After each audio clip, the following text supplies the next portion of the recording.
7h10, Patrick Roger, Cécile de Ménibus.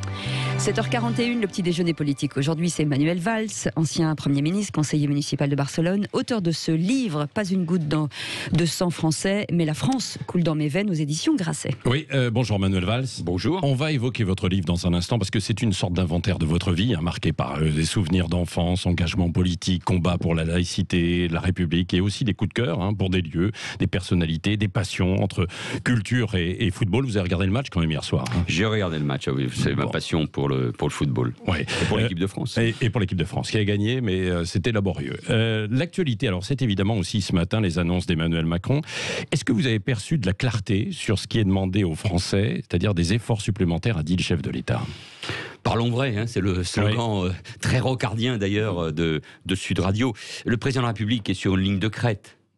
Ne rien faire aurait été irresponsable face à la montée indéniable, face à l'étendue du virus et notamment du variant anglais en France et dans d'autres pays. Confiné comme il y a un an aurait été insupportable pour la grande majorité de nos compatriotes. Et puis, disons-le aussi nettement, tant que la population n'est pas vaccinée, tant qu'on ne produit pas plus de vaccins et tant qu'on n'administre pas plus de vaccins au pluriel d'ici l'été ou juste après l'été, la stratégie, si je puis dire, et je mets des guillemets, elle est forcément une forme de pilotage à vue, et c'est ce qu'on ressent. Hier, sans doute, le président de la République a donné, c'était important, me semble-t-il, plus de perspectives en termes de calendrier, peut-être sur des ouvertures, sur les terrasses et les restaurants, et surtout sur la campagne qui doit être puissante pour pouvoir vacciner au maximum nos concitoyens. Donc c'est forcément un exercice extrêmement difficile, d'autant plus que ces dernières semaines, ces derniers mois, il y a eu forcément des allers-retours. Ouais. Ce stop and go, comme on dit, est lié tout simplement à ce que le virus, sa progression, étonne forcément. On n'est peut-être pas très bien organisé. Vous avez connu, et vous l'écrivez un petit peu aussi quand même, les rouages de l'État, bien sûr. Et on a un système qui est trop lourd, et là on a toujours du mal à s'adapter, quoi. Même un an après, non? Vous n'avez pas ce sentiment? Oui, d'abord, il faut être modeste précisément face à ce virus. Jusqu'au début de cette année, aucun pays, je mets de côté la Corée du Sud ou Taïwan et évidemment la Chine, mais aucun pays, même Israël, tant qu'on n'avait pas vacciné massivement les populations, n'a bien fait les choses. Aucun. On l'a bien vu parce que c'est extrêmement difficile et parce qu'on l'Asie, mais c'est autre chose, quoi. Oui, c'était autre chose. Mais en Europe et aux États-Unis, en général, les choses ont été très compliquées. Il y a, en revanche, une forme sans doute de blessure dans l'orgueil national, mais ça, il faut en tirer sans doute les leçons, les conséquences, c'est que nous n'avons pas notre vaccin. C'est-à-dire que, alors que la France est capable de produire des vaccins, elle le produira, mais tard, entre Sanofi, l'Institut Pasteur, etc., notre propre industrie. Vous savez, moi j'étais maire d'Evry, là-bas il y a le Génopole qui est très avancé dans tout ce qui est l'innovation, notamment sur le plan de la santé. Là, il y a quelque chose qui n'a pas marché. Donc, on a raté justement quelques marches sur la recherche aussi ces dernières années, y compris quand vous y étiez, vous.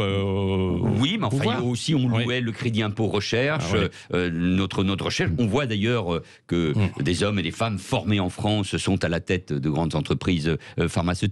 Mais oui, il y a quelque chose, au moins en termes d'autonomie stratégique, pas seulement pour la France, mais pour l'Europe, qui nous oblige à repenser évidemment ces questions. Et puis il y a un doute, et j'espère qu'il sera levé, sur ce qui a été fait au niveau européen. Bien sûr, on peut dire aussi, en moins d'un an, on a produit des vaccins. Donc attendons avant d'avoir des jugements définitifs, au fond, cet été ou cet automne, en espérant qu'on puisse vacciner, immuniser ainsi la population française, mais il y a eu des ratés. Il y a quelque chose qui, moi, m'étonne toujours. Alors, c'est que c'est pas seulement la lourdeur administrative, parce que c'est facile toujours d'accuser l'administration. Ce sont des décisions. Ce sont les politiques aussi. Ce sont des décisions politiques, mais c'est que hier encore, ce sont des mesures nationales avec peu de décisions adaptées au territoire et à la réalité. Alors, quand je suis on peut le regretter, encore quand aujourd'hui. Je suis en Espagne, je suis très jacobin. Quand je suis en France, je me dis peut-être qu'un peu plus de souplesse serait nécessaire. Alors, c'est vrai que, par exemple, on me disait hier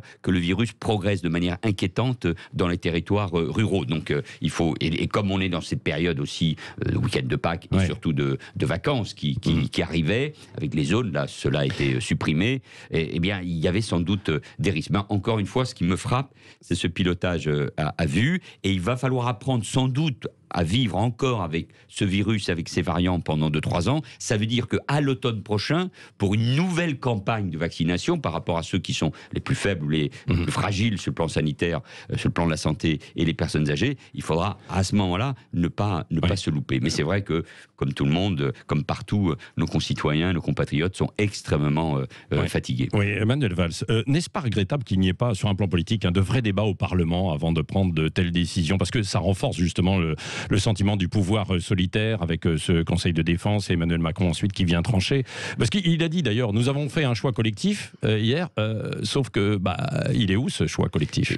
Reconnaissons que quand on écoute par exemple les médecins, les scientifiques, y compris par exemple il y a eu ces derniers jours un débat sur cette pétition très alarmiste qui a été contestée par d'autres médecins, je pense par exemple à Pelou, c'est pas facile se faire une idée, et on peut comprendre qu'à un moment ou l'autre, le chef de l'État tranche, et c'est à lui, au fond, qu'incombe cette responsabilité. Ce qui me semble, moi, peut-être plus intéressant d'explorer, ce sont les formes de communication. Mon vieil ami Stéphane Fuchs, il y a quelques mois, a publié un livre sur ce sujet-là, et je trouve que la communication, mais pas seulement sur ce sujet-là, mais la communication en particulier dans ce moment-là, des autorités, président, Premier ministre, ministre de la Santé, directeur de la Santé, conseil scientifique, etc., est une communication extrêmement angoissante, et en plus préparée par, comme on dit, du off, des petites phrases, le week-end. Et donc, du coup, ça met en tension toute la population, alors que dans d'autres pays, parce que les systèmes politiques sont peut-être différents, parce que... En Espagne, par exemple, en termes de communication, ça passe mieux ? On ne vit plus, alors pendant les premières semaines, il y a un an, bien évidemment, parce que comme l'Espagne a été confinée comme la France, mais c'est une communication moins stressante, moins angoissante, où les gens sont appelés à leur propre responsabilité, et puis ça dépend aussi, évidemment, des situations. Je ne donne aucune leçon, mais je vois bien qu'attention, cette parole politique a été très utilisée, pour ne pas dire usée. Oui, à propos de politique, est-ce qu'en politique, il faut savoir reconnaître ses erreurs? Emmanuel Macron ne l'a dit que du bout des lèvres hier soir. Ce sera sans doute à la fin de cette période qu'il faudra faire un bilan. Moi, j'avais trouvé, par exemple, que la communication d'Édouard Philippe, il y a un an, celle du Premier ministre, donc, était basée sur, au fond, la réalité. Il y a des choses que nous ne savons pas. Nous ne connaissons pas tout. Oui, il y a eu des erreurs. Chacun a voulu prendre l'exemple d'Angela Merkel.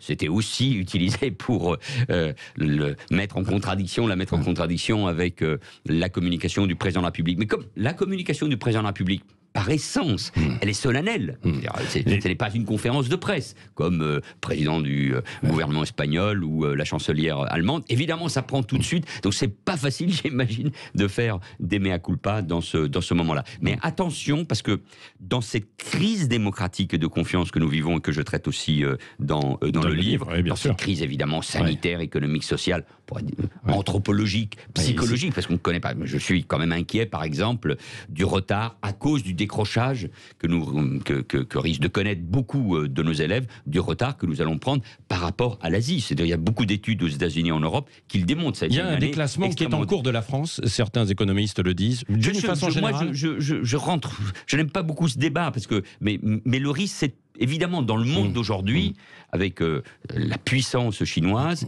capacité encore des États-Unis d'Amérique, c'est qu'il y a en effet un décrochage éducatif, culturel, scientifique de l'Europe, mais je pense que nous avons les moyens, l'argent, écoutez, c'est un des points positifs, c'est que l'Europe et la France ont énormément soutenu, et encore aujourd'hui, notre économie. Je dis ça parce que je peux faire la différence entre l'Espagne et la France, par exemple. C'est une des raisons pour lesquelles, en Espagne, on veut retrouver la vie très très vite, et pour ça, les restaurants sont ouverts, par exemple. Ils sont plus disciplinés, les Espagnols, d'ailleurs. Je ne sais pas s'ils sont plus disciplinés, très honnêtement, mais en tout cas, ils ont moins de moyens financiers. Beaucoup moins. Un restaurateur, là-bas, c'est 2000 €, ici, c'est 12 000, donc de soutien, d'aide. Donc on voit, c'est un ordre de grandeur, bien évidemment, donc on voit bien les différences. Donc je pense que l'Europe a les moyens, à condition de se donner, et on l'a bien vu que sur les vaccins c'était difficile, une stratégie autonome en matière d'agroalimentaire, de santé, de batterie, de composants, d'industrie, d'investissement dans l'avenir, tout simplement, la recherche et l'éducation, bien évidemment. Oui, Manuel Valls, venons-en à votre livre. Qu'est-ce que vous voulez dire quand vous écrivez et si un jour je pouvais être utile sous certaines conditions, dans certaines conditions? Vous voulez revenir vraiment dans le débat politique, c'est ça? Vous engagez pour 2022, même si vous dites que vous ne serez pas candidat? J'ai l'impression que depuis quelques minutes que je ne suis pas très éloigné des débats et des enjeux. Non, mais parce que là, vous êtes dans le commentaire, quoi. Mais dans le livre, dans le livre, je le commence ainsi. C'est-à-dire qu'il y a un an, quand j'ai commencé à écrire, au moment du confinement, j'ai ressenti plus que jamais combien j'étais français. Et puis évidemment au mois de septembre, quand j'ai été invité évidemment par les médias, malheureusement, pour m'exprimer, pour réagir aux attentats qui touchaient notre pays, évidemment l'assassinat de Samuel Paty ou de ses fidèles dans une église à Nice. Au fond, voir mon pays souffrir ainsi, les Français souffrir, me donnait envie plus que jamais d'être utile au débat public, de les aider. Alors il ne s'agit pas d'être candidat, je ne suis candidat à rien, mais à travers ce livre, ces réflexions, mon expérience, un parcours politique, personnel, intime, je veux apporter, quelque chose à ce pays qui m'a tant donné. Mais ça passe par quoi alors? Par un engagement là, dans une équipe pour la prochaine présidentielle ou par Très honnêtement, la vie m'a réservé suffisamment de surprises ces dernières années pour vous dire le plus honnêtement possible que je ne sais pas. Très honnêtement, je ne sais pas. C'est trop tôt. C'est évidemment beaucoup trop tôt. Mais en tout cas, parce que je me suis trompé, bien sûr, j'ai fait des erreurs, je me suis senti brisé en 2017 et en 2018, mais parce que j'ai eu aussi raison, quand je disais qu'on ne défendait pas assez les valeurs de la République et de la laïcité, parce que j'ai eu raison face à la montée de l'antisémitisme, ou face, c'est son corollaire, à la montée de l'islamisme et de l'islam politique, parce que j'ai eu raison aussi sur la crise de la gauche, j'avais parlé des gauches irréconciliables, je pense que sur un certain nombre de sujets, je suis l'un des rares qui fasse autorité sur ces sujets-là. Et donc je veux m'engager, et modestement, peser dans la campagne électorale parce que je suis inquiet. Mais à gauche, justement, Laurent, l'auditeur avant nous le disait, il y a besoin de nouvelles voix à gauche pour entendre. Vous êtes toujours de gauche. Oui, je reprends cette belle formule d'Albert Camus que j'aurais aimé inventer. Malgré elle, la gauche, malgré moi, je mourrai à gauche. Oui, je suis à gauche, je suis un républicain. Je pense qu'il faut, pour l'année prochaine, face au danger du pays, qui n'est pas uniquement le danger que peut représenter Marine Le Pen, mais qui est le danger du délitement dans notre pays. Ce pays est fragile, il va falloir rebâtir une coalition, et pas seulement une coalition politique, ce qui a été raté en 2017, mais une coalition plus large, parce que ce pays a besoin d'unité, de force. Donc, depuis la gauche, ce qui a été raté après les attentats de 2015, vous le dites d'ailleurs dans votre livre. Ce qui a été raté depuis très longtemps, parce que le président de la République est élu... Vous y étiez favorable, vous? Oui, mais j'ai pas non plus mis ma démission sur la table. C'était compliqué à faire. Oui, je pense que après Charlie et surtout après les attentats du 13 novembre, la réussite de la COP21, la conférence sur le climat, les élections régionales qui n'avaient pas été mauvaises pour le Parti socialiste, il y avait sans doute l'occasion de faire quelque chose. Ça n'a pas été possible. À propos des régionales, là, il faut les maintenir, selon vous ou pas? Oui, je crois. Enfin, écoutez, moi, je suis très étonné qu'en France, il y ait des élections législatives partielles qui, je crois, ont été reculées de quelques semaines. Mais quand même, nous sommes l'un des rares pays qui déplace ces élections. Il y a eu des élections aux États-Unis, il y a eu des élections en Italie. Il y a quelques semaines, on a voté en Catalogne. Il y a eu une abstention relativement importante, mais qui n'était pas due à la pandémie, mais plutôt à une fatigue politique. Oui, écoutez, on sait maintenant, ce qui n'était pas le cas il y a un an pour les municipales, comment on organise des élections. Et on peut parfaitement le faire. Vous parliez de la lourdeur de l'administration. Je suis un peu étonné parfois sur les écoles, même si Jean-Michel Blanquer est très, très engagé. J'ai une grande confiance dans son action et dans sa parole. Mais je trouve que parfois on peut mieux organiser les choses, on peut mieux les anticiper. C'est vrai sur la question des écoles. Pourquoi on ne vaccine pas plus les personnels? Pourquoi on ne fait pas plus de tests pour les élèves? Et pour les élections, c'est la même chose. On peut organiser des élections, on peut faire bouger les bureaux de vote, on peut ouvrir davantage, on peut évidemment protéger les assesseurs. Sur la vaccination, l'un d'un mot, est-ce qu'il ne faudrait pas justement aller plus loin aujourd'hui dans les solutions? C'est-à-dire, pourquoi pas faire confiance peut-être à Spoutnik, le vaccin russe, etc. Parce qu'on voit que c'est lent quand même. Au niveau européen, au niveau français, il faut acheter acheter tous les vaccins possibles, mais j'ai cru comprendre que la population russe aujourd'hui n'est pas plus vaccinée que la nôtre, et le problème c'est de produire des vaccins pour pouvoir les distribuer. Bref, ce livre n'est pas un règlement de compte, c'est pas un essai politique. Non, mais c'est un inventaire. Ce ne sont pas des mémoires. Oui, et à partir de mes passions culturelles, à partir de ma passion pour la France, je pense par exemple au couple Badinter ou au général Alors Fabier. justement, sur Elisabeth Badinter, vous l'évoquez en fait beaucoup, et puis vous dites aussi que le combat contre l'intégrisme démarre avec l'affaire du voile à Creil en 89. Là, il y a actuellement la loi sur les principes républicains. Est-ce qu'elle va suffisamment loin? Est-ce que, puisque vous dites, pour lutter contre le communautarisme, il faut avoir des armes et on ne les a pas? Il y a eu un vrai changement dans ce quinquennat, imposé malheureusement par les faits, c'est-à-dire la montée en puissance de l'islamisme politique, les influences étrangères, je pense bien sûr à celle de la Turquie. Il y a eu un changement, parce que tout le monde, et je l'évoque d'ailleurs, il y avait un profond désaccord entre moi et Emmanuel Macron sur ces questions-là, sur la laïcité et sur les raisons pour lesquelles il y avait ce terrorisme. Il y avait un changement, c'est le discours des Mureaux, incontestablement. Je pense que le texte qui a été adopté ou qui est en discussion, dans ses principes, c'est-à-dire dans ce qu'on appelle son exposé des motifs, n'a pas la même force, la même puissance que le discours. Sans doute que le ministre de l'Intérieur, Gérald Darmanin, voulait lui un texte pratique, concret, pour dissoudre les associations, pour fermer les mosquées où il y a des prêches anti-républicains, etc. Je pense que sur un certain nombre de sujets, je vois que le Sénat est en pleine discussion sur ces thèmes-là, il faut sans doute aller plus loin. Oui, moi je l'ai toujours dit, je m'en suis Sur le port du voile, caché. par exemple. Oui, moi je l'ai toujours dit que j'ai jamais compris. Pour les fillettes d'ailleurs. J'ai jamais compris comment à gauche certains, d'ailleurs c'est ce qui a expliqué ces dérives et ces gauches irréconciliables, on pouvait défendre le port du voile. D'abord, quand dans le monde des femmes en Iran meurent parce qu'elles refusent de porter le voile, et tout simplement parce que c'est assigné à la femme, c'est l'écarter de la société. Donc oui, moi je pense que par exemple le port des signes religieux distinctifs, évidemment le voile pour les sorties scolaires ne devrait pas être autorisé, et cet amendement qui avait été porté par Aurore Berger, après il faut voir les problèmes juridiques, était juste. Je regrette qu'il n'ait pas été adopté. Enfin, il a été adopté au Sénat, donc il va y avoir une discussion entre les deux chambres désormais. Dernière question avec Cécile Le Ménibus, Manuel Valls. Oui, Édouard Philippe revient dans l'arène nationale. Deux anciens premiers ministres. Est-ce que des idées pourraient se croiser et peut-être envisager un chemin ensemble? Ça, il faut lui poser la question, mais moi c'est à vous, je la pose déjà. Oui, aussi, mais je ne sais pas. Entre anciens premiers ministres, il y a forcément toujours une forme de confrérie, non, et de respect. Moi, j'ai beaucoup d'amitié, beaucoup de respect pour Édouard Philippe. Je pense qu'Édouard Philippe, comme moi, comme d'autres, nous pouvons contribuer précisément, pour dire les choses clairement, à rebâtir cette grande coalition dont le pays a besoin. Merci Manuel Valls, et quelques sourires au passage. C'est bien, parce que vous le dites d'ailleurs, parfois on vous a reproché votre côté austère. Donc oui, moi, ça rigide, mais c'est normal, vous savez, quand on gouverne, mais dans des conditions extrêmement difficiles. Mais sans doute que ces 3 années à Barcelone m'ont apporté aussi beaucoup de bonheur. Le côté latin.